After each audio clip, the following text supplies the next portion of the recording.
Hi, lovely to have you here. Welcome to the Electro Revolution channel. My name is Michael and I'm a car and tech enthusiast. Now, I recently had a channel subscriber ask for a review of the BYD Atto 2. Now, it's not actually available in Australia just as yet, but it is available overseas and internationally. In some countries, not every country. So this is what we're going to do in this particular episode. We're going to review the BYD Atto 2 with a focus on going through the items that really matter to you, not every single item within the car. So I really hope you enjoy this episode. So is it the right price, or is it a pricing game changer for Australia? Now, this is a good question. The pricing hasn't yet been officially released by BYD for the Australian market. But as we review what it sells for in other markets and where it would fit in with competitors and even BYD's own range on sale in Australia, we can have a pretty good guess at what it's going to sell for here.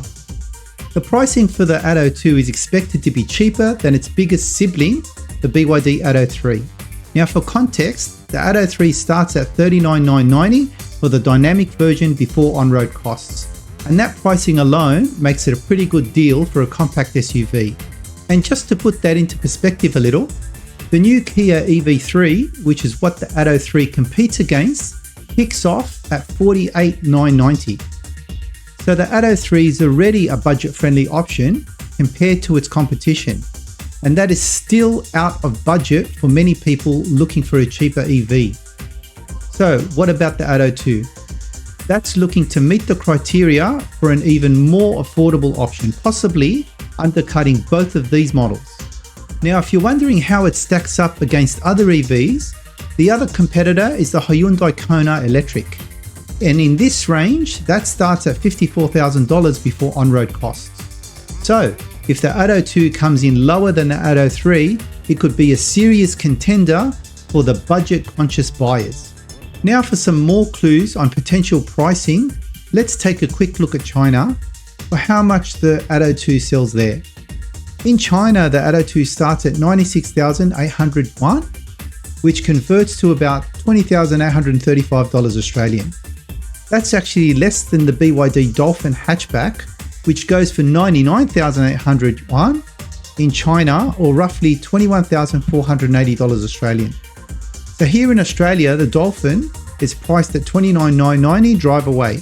So if the Atto 2 follows a similar pricing strategy, we could be looking at an absolute steal in Australia.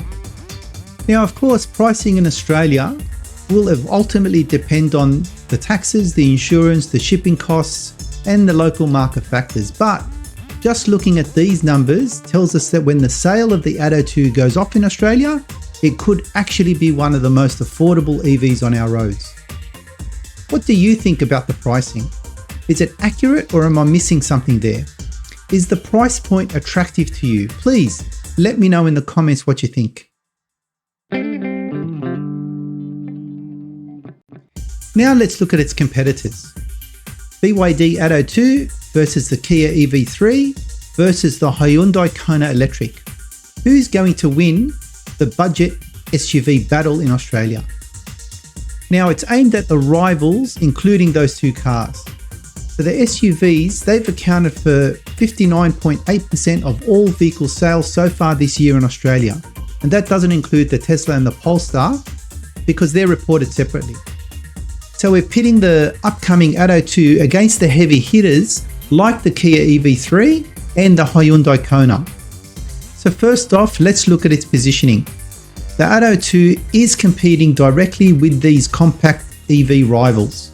It's designed specifically for city driving with practical features and enough range for short trips outside urban areas. While the Kia EV3, that's got a modern design and a high quality interior. Lastly, the Hyundai Kona Electric, that offers strong acceleration and a familiar, dependable feel. So, in an SUV heavy market, the Atto 3 just may stand out due to its affordability. So let's now talk numbers. SUVs aren't just popular in Australia, they're dominating the sales fields. Year to date in 2025, they've claimed a massive 60% of all new vehicle sales in Australia. And again, that's excluding Tesla and Polestar because they get reported separately by the Electric Vehicle Council. So that's up from last year. So the question is why? Well, us Aussies, we love the versatility. We love the higher ride height, especially on our bumpy roads. We also love the extra space that us as families can have, extra gear we can put into the vehicle, and of course a commanding view from the driver's side. So it's no wonder compact EVs like these are flying off the lots. So now, how do they stack up head to head? I think the pricing of the Atto 2 is where it will shine. Again, while official Aussie numbers are still under wraps, it's tipped to undercut the mid-size Atto 3. And that positions it as a budget SUV compared to the EV3's $48,990 entry price. Remember, that's nearly $9,000 more. And comparing that with the Hyundai Kona Electric at $54,000 before on-roads, that's a whopping $14,000 gap. If the Atto 2's price, of course, lands around the Atto 3's level. Size-wise, the Atto 2 is also a contender, roughly matching the EV3's sub 4.3 metre length. Now what this allows for is easier parking, especially in garages, but also in public car parks. Now with the Kona, that does win on the boot space. It's got 466 litres, and that's compared to the Atto 2's 400 litres. And also in charging speeds. In DC, it charges at 100 kilowatts compared to the Atto 2's 65 kilowatts. Now I do have a comment to make there. When they're releasing cars these days at the 65 and 85 kilowatt and even 100 kilowatt, that is really subpar for 2025 and especially moving on to 2026 because we're coming to the end of the 2025 year. They really should be charging these days at 150 kilowatt. Now I do have another thing to say there about the new Atto 3 on the 2026 model that will come with a 150 kilowatt charging speed on DC. So BYD is learning from this, but nevertheless, this is a budget EV. So for 65 kilowatts, it's quite reasonable. So that's for the DC charging component.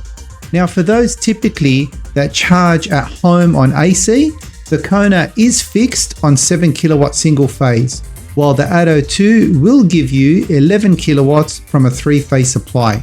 So the Atto 2 does win if you're a home charging person. And now comparing the features of each. All three, they pack the wireless charging facilities. They pack the big screens and the ADAS safety suites. But BYD's vegan leather and ambient lighting, that could kind of tip the scales for style-savvy buyers that prefer that particular interior. Of course, there are things that are trade-offs when you consider more budget-friendly EVs, like the bigger boot space and faster DC charging that you get with the other vehicles. But if that doesn't matter so much to you, then the bottom line is the Atto 2 does compete and, dare I say, may disrupt the compact SUV market here in Australia. So what we have is something that's cheaper in pricing, comparable and sometimes better in features, and of course we've got BYD's rapid expansion, especially since July of 2025, across Australia, and that makes it, I guess, a value proposition compared to the people that are currently eyeing the EV3 or the Kona. So who wins your vote in this compact SUV battle? Would it be the Atto 2 or would it be the competing ones of the Kia or the Hyundai? I know they do have loyal followings here in Australia. Just leave your comments below. So that was the end of the first episode. How we started this episode is we asked, is it the right price? And then we took a quick look at its competitors, both the Kia and the Hyundai, or overseas it's called the Hyundai. And then we took a look at the statistics of all the SUVs actually sold in Australia. It's one of the most popular types of vehicles sold in Australia. And then we looked at how the BYD, the Kia and the Hyundai stacked up amongst themselves. What was good about them, not so good about them, what were better in other vehicles or not. So we also did compare the features of each of the vehicles, and that was where we stopped on this particular episode. Now, there are more episodes coming, so I do hope to see you there, and I hope you enjoyed this particular episode. If you did, please give us a thumbs up, subscribe to the channel, share this content with someone who'd be interested, or just leave a comment just to say even thanks. It really all helps. Until the next episode, I really hope to see you then. Bye for now.